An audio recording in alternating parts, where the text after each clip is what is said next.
Runaway rivers carve paths through ancient glaciers, sending meltwater cascading down rocky slopes. A torrent of life-giving liquid rushes through sun-dappled forests, tumbling over smooth stones before disappearing into the undergrowth. Hidden deep in this leafy maze, thousands of sockeye salmon are awakening, instinctively drawn to the same magnetic cues that have guided their ancestors for millennia. They begin their epic swim upstream, leaping over rapids, dodging sharp rocks, and battling powerful currents as they race towards their spawning grounds.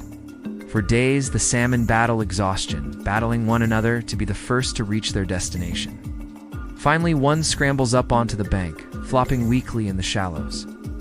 Its sleek silver body glistens in the afternoon sun, but its most striking feature is its hooked jaw, now a vibrant red. As the others follow, the scene is one of utter pandemonium. The water boils and churns, and every so often a flash of bright red streaks through the froth. It's a spectacular sight, yet somehow even more remarkable than the salmon themselves. A hungry grizzly bear waits patiently on the riverbank, alert for signs of life. Suddenly it strikes, sending spray flying as it snatches a salmon from the water. In slow motion, it crunches its prize, enjoying every second of its hard-earned meal. One by one, the salmon succumb to predators, exhaustion, or injury.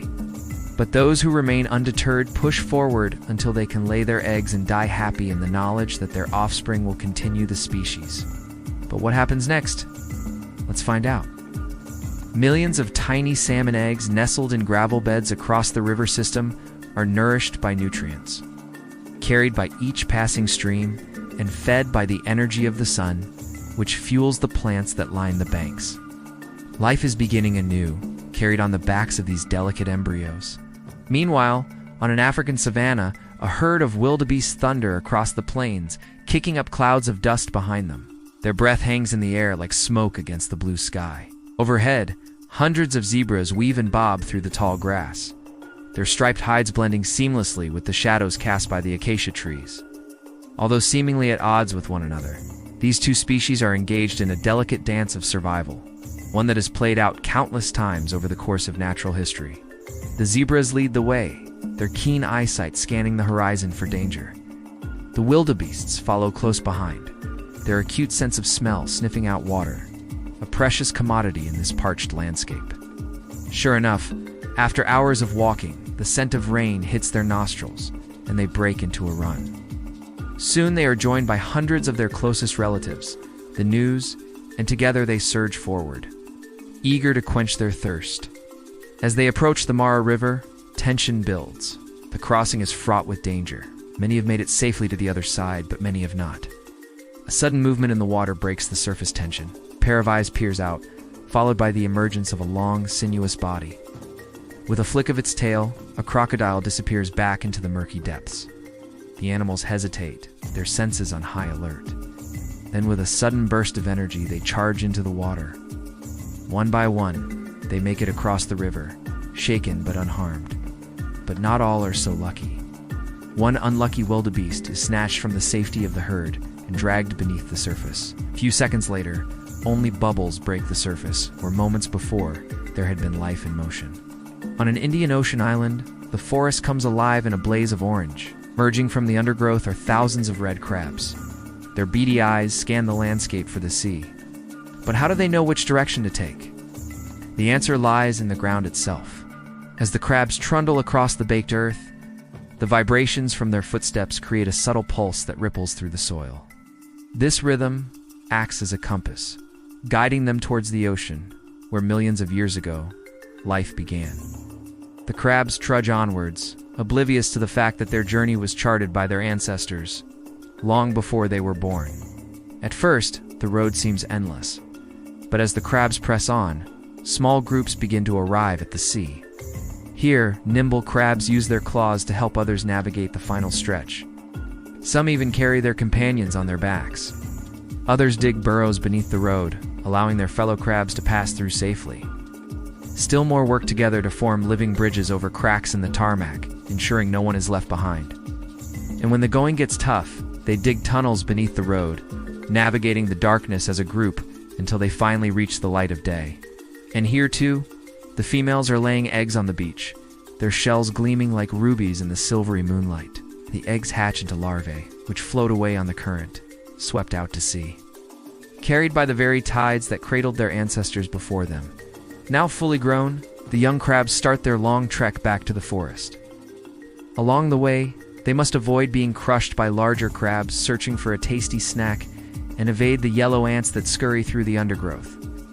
The crabs move as one, their numbers making them impossible to stop. They reach the forest's edge and turn towards the sea, their pilgrimage complete. But the ocean is vast and unforgiving, and many won't survive the journey. From above, a brown booby plummets into the churning water, its wings outstretched like a skydiver, preparing for a thrilling descent. Meanwhile, far below, a school of silvery fish dart and weave between the coral heads, their scales flashing in the filtered sunlight. Above them, a frigate bird swoops out of the sky, snatching a fish right out of the water. Just below the surface, a pod of dolphins twist and turn, herding their prey closer to the surface. Working in unison, they create a wall of churning water, trapping their supper inside. Suddenly, a torpedo-like shape cuts through the waves. Another dolphin joins the chase, and together they corralled the fish into a tight ball. Far below, amidst the silent coral tombs, a lone brown booby drops like a stone, disappears into the dark embrace of the ocean depths, leaving the surface of the water undisturbed once more. High above, a lonely frigate bird circles patiently, waiting for its chance to steal a meal. In split screen, we see the dolphins and birds hunting in perfect synchronization. Their aerial ballet mirrors the graceful arc of the fish as it struggles to break free from its watery prison. On the shores of Lake Natron in East Africa, the wind whips across cracked salt flats, scouring the landscape of any remaining moisture. On this inhospitable shore, hundreds of thousands of flamingos stand like statues, their bright pink plumage a stark contrast against the bleached earth. In the distance, dark clouds gather and fat raindrops begin to fall. Sensing the change in the air, the flamingos respond by shifting their weight from one foot to the other. Then, with a sudden burst of energy, they are off, racing across the barren landscape towards the life-giving rain. Once there, they wade knee-deep in the shallows, using their specialized beaks to filter out tiny crustaceans and algae. The water in Lake Natron isn't just any color. In some areas it's red, while in others it's green. These hues result from harmful algal blooms, a sign of ecological imbalance caused by increased temperatures and pollution. Yet even in these harsh conditions, life goes on. After selecting the perfect nesting site, the male and female flamingos take turns collecting mud and twigs, carefully weaving them into a cozy nest. When the female lays her egg, the male rolls it gently to make sure it's in the right spot. Then both parents huddle around the egg, sharing the warmth of their bodies and keeping it safe from harm.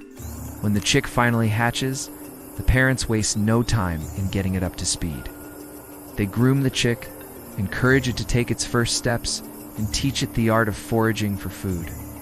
As the sun sets, the family huddles together, sheltering from the wind, which grows stronger as the night wears on. Soon, the rains return, transforming the barren landscape into a muddy quagmire.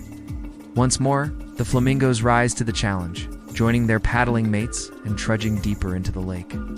The muddy water rises around them, making the flamingos look like giant pink marshmallows. With the lake drying up once more, the birds are forced to make a grueling march to fresh water, hoping to find a new home. They flap their wings, trying to keep up with the pace, but their legs are aching and their throats are parched. The leader looks back to see if anyone's fallen behind. The sun beats down mercilessly, but they press on. We finish where we began, in the Arctic. On a remote island, thousands of walruses haul out onto already overcrowded beaches. Drone footage reveals the sheer scale of the gathering, while sad piano music underlines the tragedy of the situation. Many have already died on this trip, their bloated bodies floating in the frigid waters.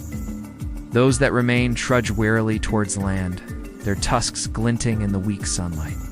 On the ice floe, the walruses climb higher and higher, desperate to escape the crushing pressure of their brethren. Yet even here, danger lurks. In the struggle to reach solid ground, some become trapped and crushed by others who panic and try to scramble free. But as the sun dips below the horizon, casting long shadows across the barren landscape, the walruses reach the relative safety of land. Here, too, there's little respite. Cramped together, The walruses snooze fitfully, unsure of what the next day will bring. Still, some attempt to climb the sheer rock face, only to slip and plunge to their death. The Arctic ice sheet is melting at a rate of 9% per decade. For the walruses, this means shorter hunting grounds and less time to rest. Perhaps even worse, though, is the knowledge that sooner or later, their world could vanish altogether. So the question is, where can these creatures go when their world disappears? Thanks for watching. If you care about the planet, please like this video, leave a comment, and subscribe for more.